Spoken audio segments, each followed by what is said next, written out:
Hello and welcome back to the Final Whistle podcast. We are back after probably too long of a hiatus that we planned due to exams and life. Yeah, and unfortunately. the ability to log Sorry, on to lads. Zoom. We're back and we thought, why not bring it to a topic that's been quite recent and quite big in the country. The Lionesses winning the Euros. It finally came home. They've won it before the men, so quite impressive for them. We've done it, boys. And it was against Germany in the final, which made it even better. As my uncle said when we were watching it after we won, quick pan to some German children crying. That was his demand for the BBC, but they didn't do it. But yeah, 2-1 in the final. What do you reckon of that result then? Best team in Europe? Yeah, just come home. Simple as, It was a bit of a struggle to get there, obviously, with the equalizer and a few dodgy patches throughout the game or whatever. But yeah, no, it's obviously a good show of morale and team spirit to come back, get the win. Fortunately, we didn't have to sit through another round of penalties like last time. I did think that was coming, to be honest. But although it's always entertaining to watch penalties. But yeah, it's just terrible to go through that. And I must say, if they were going to make it any more difficult, obviously they scored the equalizer, but the referee was at her best ability of being utter crap throughout the game. My dad was saying when he watched it, there was so many fouls that that could have been given as yellow cards, and they just didn't. I don't know if it's because they didn't want the game to get called off or something, but yeah, it was really passionate. I can't remember what her name was, but it's the really tall one who got tackled by some German player, and she got up and she had a few words to say. Yeah, Jill Scott. Jill Scott, yeah, that's the one. Yeah, that clip's quite funny. But yeah, the referee was dreadful. Yeah. I mean, in the first half, the Germans, about 3 of them probably should have been booked in the first 20 minutes. But they were dreadful. Yeah. She had to use, it's what they're there for, but she had to use her linos to pick up quite a few fouls that she had actually missed. But yeah, she was atrocious. But to be fair, it was quite a good result in the end. I don't really care about how we can forget now that we've won it. Yeah, literally. There were quite a few players that looked quite good, and I'm sure they've obviously looked quite good through majority of the tournament. I haven't been able to see the whole tournament because I've been away, but I've seen quite a bit of it and through the highlights. Lucy Bronze and Millie Bright in defence have looked very solid, and I think quite a few of the men probably I'd rate them against them, maybe in soccer aid in a few years whenever they retire and bring out the ex-England internationals. That we'll get to see that. But what were your thoughts on the team throughout the tournament as a whole? Well, obviously, I was very, very proud as an Arsenal fan to see 2 of our players doing so well. Obviously, Leah Williamson as the captain of England in midfield, that was obviously very good. And then seeing Beth Mead, lift the trophy. No, not lift the trophy. Sorry, lift the what was it? Was she got player of the tournament and the top golden goal scorer? Yeah. She won the golden boot. So obviously 2 Arsenal women's players. It's fair. It's excellent, as well as obviously not totally related to England, but Miedemar, our Arsenal striker, also doing really well. I think she scored quite a few goals. I think. Don't fact check me. I'm pretty sure. Obviously, I'm not going to lie and say that I watched a lot of the Euros, because obviously I could definitely have watched more. But I think it is definitely going to be a turning point in women's football. I think I'll be inclined to watch it more now, because obviously now they've made the statement that we do deserve to have the attention that that they desire.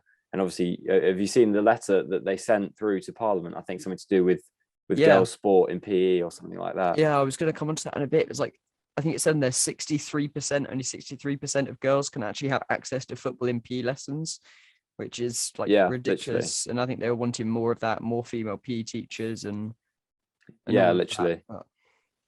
I think the whole thing about this is, and after you. I was just going to say, it's when you're saying about it's the turning point. I think definitely as much as before I wasn't really following it at all, but once I think it was after the quarterfinals and stuff like that when the hype really started to build about it. And then I think the final got 17 million viewers. Obviously, got 87,000 at Wembley, which is the highest that Wembley's had full in crowd ages, and more than the men. Yeah. So I think people got really excited about it, and rightly so. And I think I'm not sure when their World Cup is. I'm not sure if it is in 2 years, because one of the commentators said I don't know. next year, but I don't really know. Well, it would make sense because this one will have been. It's the same as the men's, isn't it? Because was it delayed? Our Euros was last year, so our World Cup's this year, so their World Cup's going to be next year, I presume. Yeah. No, I think it's great. Like I definitely got into it. Obviously, when I saw they were in the semi-final, I went down to the pub and watched it. And yeah, it was a great game. Obviously, some of the goals they scored were excellent. Like the back heel. I was gonna say the back heel. I can't remember. Was it Russo or Ross or something? But that was an excellent goal.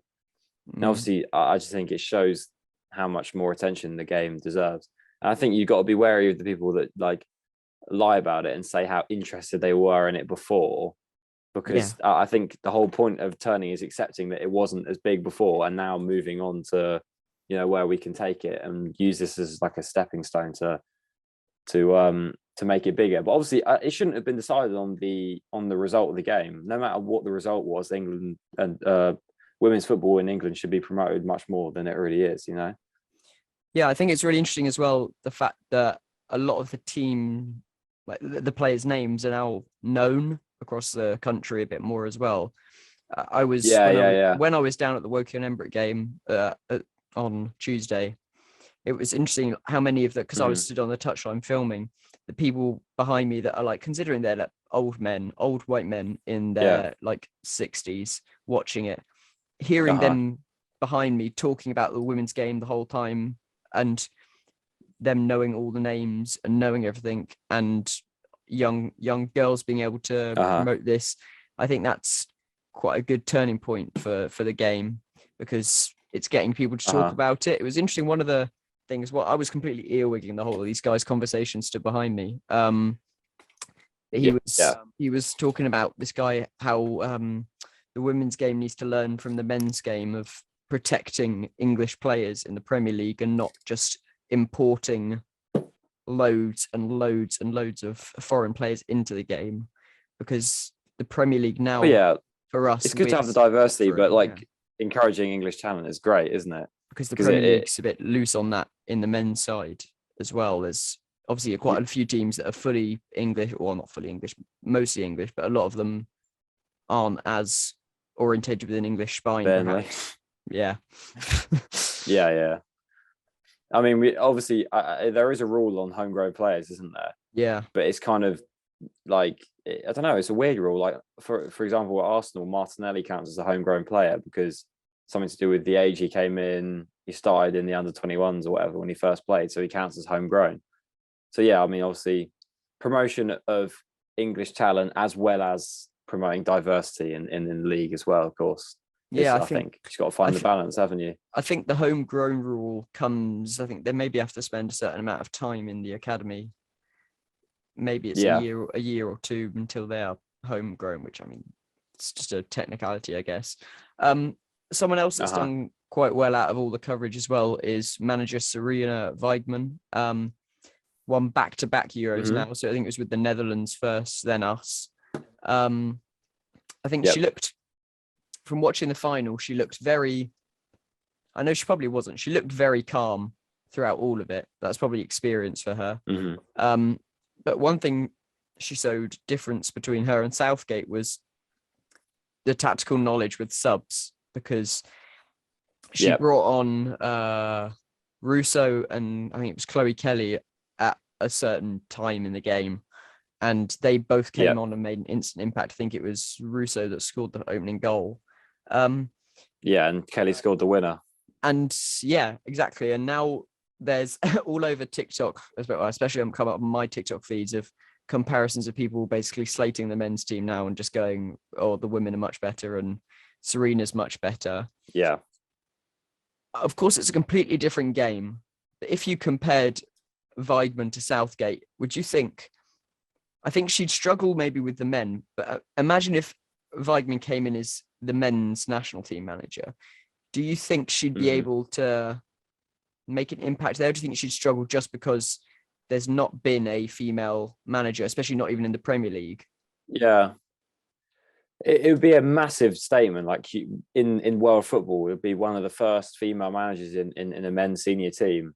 But I think, to say that she would make a huge impact on England is a kind of baseless claim, obviously, because management isn't always just about tactics and analytics and stuff. It's about relationship with the players, and it seems that a lot of the men's players have a good relationship with Gareth Southgate. Obviously, some of the younger players, giving them the chances to play. So I think that definitely comes into it. You can't just obviously bring any manager in based on what they've just won and expect instant results. Because I think a national team job is obviously very patriotic. Not that that no, I'm not talking about somebody from England has to manage England, because obviously you've seen what Serena's done. But yeah, I don't know. It's interesting to think about, because obviously Southgate has come back from a lot of hard times from when he missed that penalty for England. So he definitely has the heart in it, I think. And I don't know, that's maybe just part of what international football is. And sometimes maybe it's best to stick with him. But I'm sure she could do a job, and it would be really interesting to see. But I doubt that she'd want to, leave the England team right now, the women's team, because obviously they're doing so well. So it would be a bit of a weird change to make, as they've got the World Cup coming up as well. Yeah, I think it would be one of those things where if you had a simulator, it would be really interesting to see how it panned out. I think obviously it's got to happen at some point, and it probably will happen at some point, that more women come into the men's game managerial wise. I think it'll be that connection of respect. I think there's got to maybe be built up with Premier League and lower league managers first, before we just go straight to the national team. And I think another manager that's quite interesting, seen her with Soccer Aid, and obviously I think it's Chelsea she manages, Emma Hayes. She seems always, when she's on, I think it's BT or whoever she pundits for, always seems very switched on. Chelsea women, and they're quite successful. Does they manage them now, or was she previously? No, she managed them now still. I think she's managed them for years. Okay. Yeah. But she's very good. So I wouldn't be surprised if at some point she ends up in the men's game somewhere, if she wants to, of course. Because she seems very switched on. But I think, it'll be a gradual one to see how it goes. One of the main things, obviously, we've said about the tournament is creating this change. Do you think it's going to be a long old journey to get it up, and even more because the Super League, 100%. The Women's Super League it's been relatively new, I think. Obviously, in the last few decades, it's been set up and launched properly. How much do you think needs to be invested in it to make it as accessible and watchable on TV and things like that? I mean, they need to maybe take the financial risk and show more games. Obviously, it's going to cost clubs money and TV production companies money to broadcast the games, and they might not expect to see instant results. They might see an influx in viewership over the next year or so because of this World Cup win, but then they might see a dip. But I think what they have to do is stick with it and really promote it, because otherwise it just shows that it's sort of a baseless claim of, if they're saying that, we need to promote women's football, and then they go half-assed at it and it doesn't really work, and then they scrap it, it's not really showing you what your actual intentions are. If your intentions are to promote gender equality in football, then you need to sort of take the risks financially and go for it. And I think part of making it a long-term project is what it will help to make change in a social aspect as well, I think. Yeah, I think this last season, Sky have started to show more women's games when there's not been a men's game. I think it's international breaks and stuff, they show it. So Sky has got endless channels. Even if they set up a women's, like Sky Sports women's football, or whatever creative why name not call it at Sky, whether that would be a better thing, because I think literally got F1, and that's not really a sport, so you might as well just put women's football in instead. Exactly. I think at the moment the problem is, you said there, with them half-assing showing it. I think that's kind of what it's been the last season, with it being a filler for when the men aren't on, because that kind of degrades it a bit lower. So maybe, obviously you have to be realist. Like, it doesn't get the same viewership. This is what we need to do to get better. We have to try, at least. Yeah. So if anyone is listening from Sky, hit us up, because I'm trademarking that. Sky Sports Women's Football trademark, copyright claim. So you're gonna have to ring us up and pay us our sum for creating that for you. We'll register the trademark later on. Don't worry, Sky. Yeah, and they better know, Sky, we're a powerful force. We individually stopped the Super League. I'm not sure whether you're aware of this at Sky, but it says so on our YouTube page. Final Whistle podcast individually stopped the Super League, so you're welcome. So the amount of draw that we've got, it's very unbelievable. Moving ahead, power, we do. Moving ahead from our power and strength in the media world, we'll look ahead to the World Cup for the men's team. Not too long to go, obviously, because it's going to be a Christmas tournament, which is going to be really weird. How are you feeling about England's chances? Positive, because obviously, or worried because was it the Nations League or whatever we had before, which we decided to not be able to play football at? Yeah, I can't remember even watching the Nations League. I don't have any memory of that. Because we got battered by Hungary. Do you remember? Did we? Yeah, we got battered by Hungary, and I think we drew with a load of people. And it was really... Oh, no, yeah, I remember that. That quite was shite. I thought you were talking about... Yeah, that was terrible. I don't know. I'm not...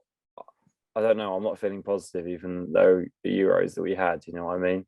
Yeah. I'm just thinking about Arsenal right now, to be honest. I don't really give a shit about England right now. I watched the 6-0 highlights this afternoon from Sevilla. That was the one you were at, right? The one that, I went to that game. Yeah, I've put Jesus. He's top of my fantasy team. Because if that man doesn't bag ridiculous amounts of goals this season from what he's shown in pre-season, then he's mugged us all off. On our fantasy teams. He will. Watch Watch him tomorrow, 6:30. The big question is, I've spoken to other Arsenal fans who will say they are not watching it. Have you started the new Arsenal series that's come out on Amazon? I have, yeah. I've seen the first 2 episodes. What are your thoughts? I haven't watched the third one. I mean, it's quite depressing, to be honest, watching the losing. Just because you see how painful it is, and just having to relive it in HD with so many different angles is tough. But I just finished the Tottenham episode, and obviously that's quite a positive one. Obviously, that was where we won 3-1 in the North London derby. But yeah, I haven't started the third episode yet. I'm going to watch it. I don't know how it's getting released. I think there's 10 episodes. Yeah, and there's something I don't know, maybe weekly. I don't know. That will take forever. But I'm not sure. But it's very good though. Very interesting. I watched the first episode this morning, and I've seen clips come out on Twitter of Amazon promoting it, and I love the clip. I'm not sure what episode it is. The clip of Arteta to try and prepare the Arsenal players for the Liverpool game by playing. Getting them to train to You'll Never Walk Alone. For then you to go there and get back. I think that's in the third episode because I haven't seen it yet. I haven't. I've just seen that clip on Twitter, and I'm just like, oh dear. At least he tried. He tried to do something. Tell you what was impressive though. I'm not sure what episode this is either. The speech from the photographer, whoever it was. Have you seen that clip? Oh, that was great. Yes. Yeah. Stuart McFarlane, the club photographer. That was really impressive. Just before the North London derby. A lot more, and also from the episode that I watched, it was in number 1. Arteta's speech about his surgery that he had and heart surgery stuff to motivate him at the start. That was quite impressive. So maybe he isn't a totally wank manager. We'll have to see this season. Whether he can, no, maybe not. Whether he can get a team now that actually looks decent back into Europe. So it'll be really interesting to see. If everybody wants to stay on top of Premier League news and hopefully more regular recordings, especially now when it comes to Premier League, because Nottingham Forest back in it and we're going to win the league. So I'm already getting a lot of hate on fantasy chats about how we're just going to get battered when we're at work. And one of the guys was like, "Oh yeah, shove this Newcastle player in. Who have they got on the opening game of the season? Forest. Oh yeah, just shove him up top. Them triple captain him. Do all of this." And it's like, "Oh yeah. Shut up. You're gonna have to deal with that abuse for a while." Yeah, I mean, we'll survive. We'll come 17th. It'll be fine. Steve Cooper's magic. I'm not crying. Yeah.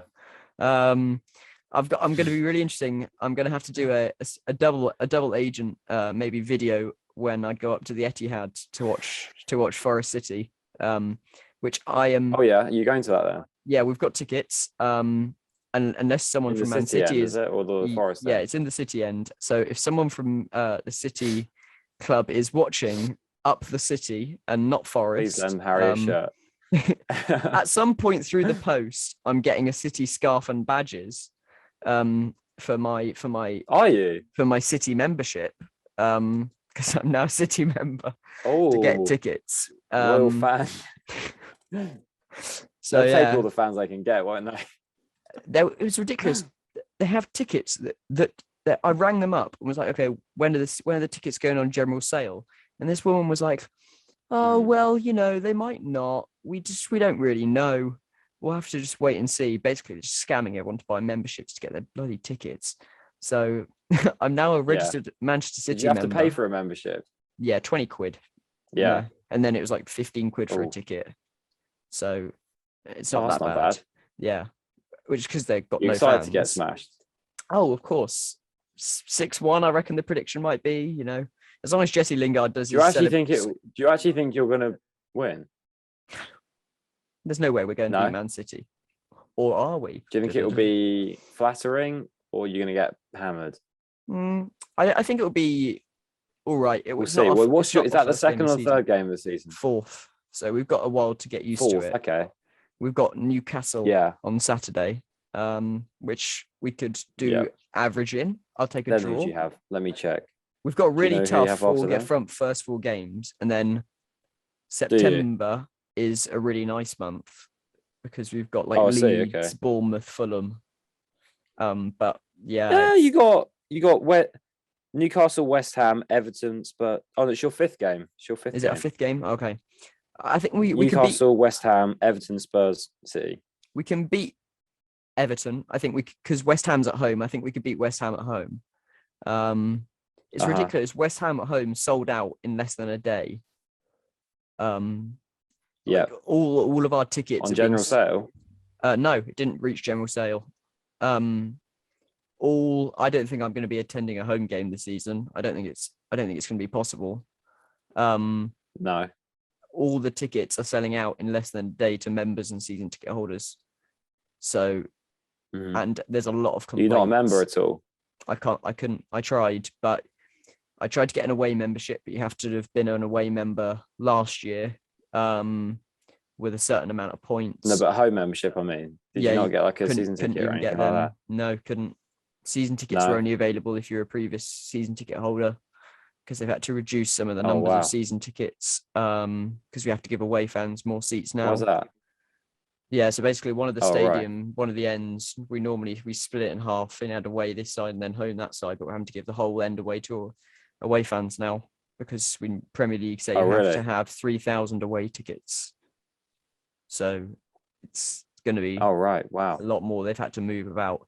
But I mean, to be fair, I'm just going to scam my way to watch them. I'm sure there'll be other teams where I've got no fans either that will come, and I'll just buy a membership there as well and just collect membership cards. Don't worry, you can go to the Arsenal Forest game on the game. Good, is in the focus.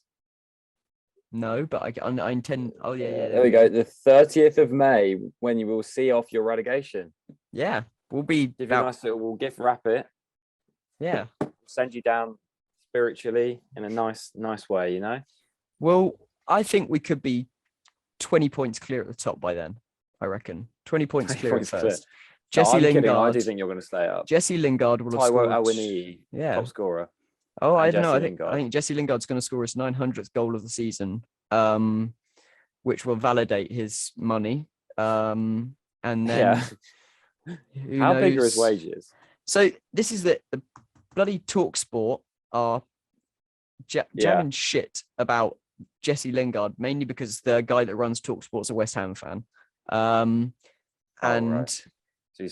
reporting is that Lingard is on 200 grand a week, and the club have said he's not. Hell, you can't afford that. He's on 80 grand a week, and we gave him a signing bonus, which basically covers the rest of his wages.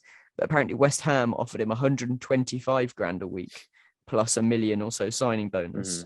So he maybe just doesn't like West Ham. That's it. He doesn't like West Ham. Why does he not want to go back? I don't understand. I don't know. I think It's really I think we weird. flattered him. Basically, from what I've read, we got Steve Cooper went down and had a private meeting with him in London, as well as the owner and the owner's son who runs the club.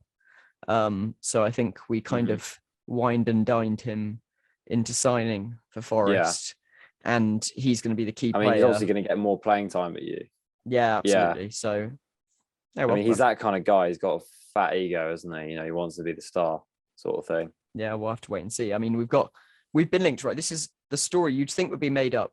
Forest yesterday have officially been linked with a striker called Jizz Hornkamp. Jizz Hornkamp? Yes, his first name is Jizz, spelled Jizz. You couldn't make it Where up. does he play? He's a striker. Jizz Hornkamp. Who did he play for? He plays in the Dutch league for Wilhelm something. And someone said, I can't wait to get Jizz number 9 on the back of my shirt. It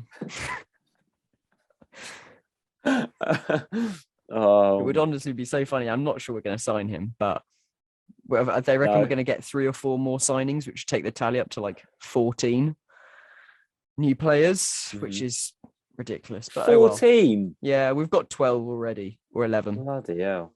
Yeah. Up the Forest. Wow. So when we win the league this season, you've heard it here first. Make sure to like the video and subscribe, or if you're listening on Spotify or Apple, follow us on there. Give us a cheeky share so everyone else can hear how brilliant we are and consistent we are with uploading, which is definitely true and going to happen a lot more now. So thank you, everybody. It's going to get better. It's going to get better. So thank you, everybody, for listening. That was The Final Whistle.